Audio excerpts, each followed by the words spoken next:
Hoy vamos a explicar la estructura de las palabras y a continuación nos centraremos en la clasificación de las palabras según su estructura.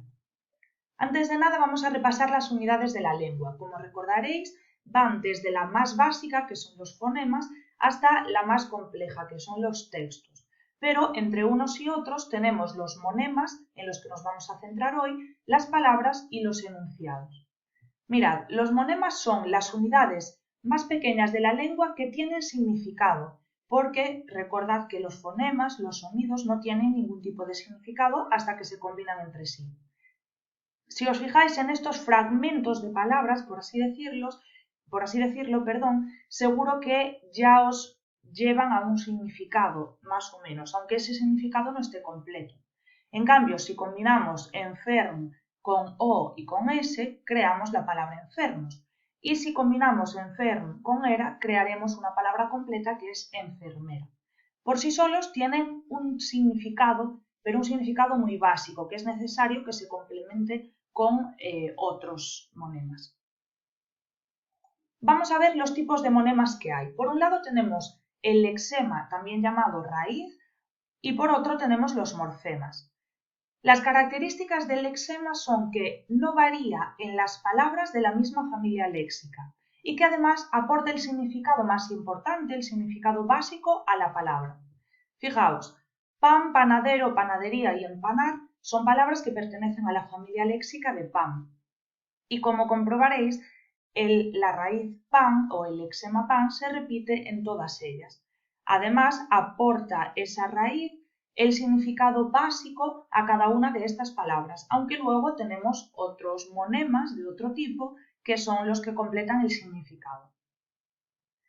En cuanto a los morfemas, hay morfemas de dos tipos que veremos ahora, entonces en función de cada tipo pueden servir para distintas cosas.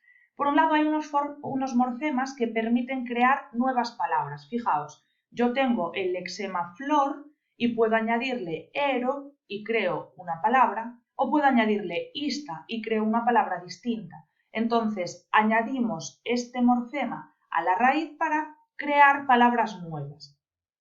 Pero también hay morfemas que sirven para aportar el significado gramatical a las palabras. Con significado gramatical nos referimos al género y al número, en el caso de los sustantivos y de los adjetivos, y al tiempo, modo y aspecto, al número y a la persona en los verbos.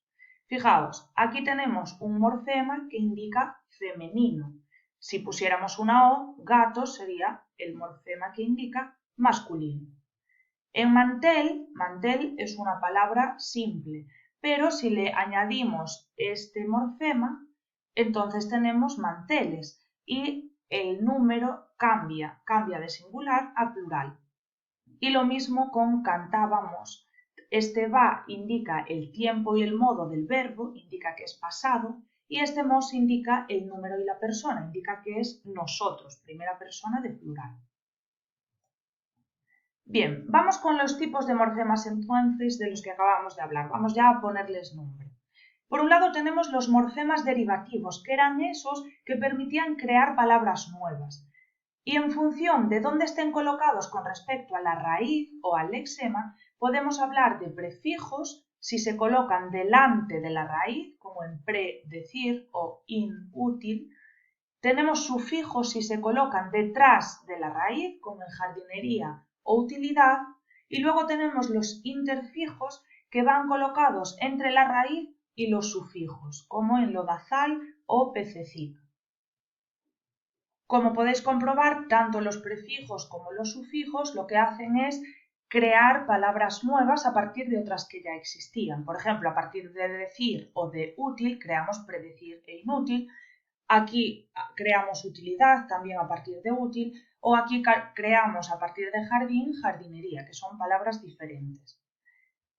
Vamos con los morfemas flexivos. Los morfemas flexivos nos dan información gramatical y son diferentes en sustantivos y adjetivos que en los verbos. En los sustantivos y adjetivos, la información que aportan los morfemas flexivos son el género y el número. Fijaos, aquí tenemos niña y simpático. Este morfema flexivo de género nos indica que la palabra tiene un género femenino y en cambio este nos indica que la palabra tiene un género masculino. Y fijaos, con el número ocurre algo similar. La S en perros indica que el número es plural y en pinceles esta E y esta S indican que el número es plural también. Fijaos que si el número fuese singular, pues no habría ningún tipo de morfema. Se elimina el morfema de plural y ya está. ¿Qué pasa con los verbos? Pues que en los verbos la información gramatical que nos aportan los morfemas flexivos es información de tiempo, de modo y de aspecto. Por ejemplo, en saltaré, este morfema flexivo de tiempo, modo y aspecto indica futuro. Y en cambio, en bailábamos, este morfema flexivo de tiempo, modo y aspecto nos indica que la palabra está en pasado. En los verbos también nos encontramos morfemas flexivos de número y persona. Por ejemplo, llorarás tiene aquí esta S que indica que es tú, la persona de llorarás, tú llorarás, segunda persona de singular. Y en cambio, en comemos, este mos indica primera persona del plural, es decir, nosotros comemos. Fijaos en el ejemplo que tenemos aquí. La palabra gatos tiene un lexema que es gat, que aporta el significado básico de la palabra. Tenemos una O que indica género masculino, por lo tanto es un morfema flexivo de género, y una S que indica número plural, por lo tanto es un morfema flexivo de número.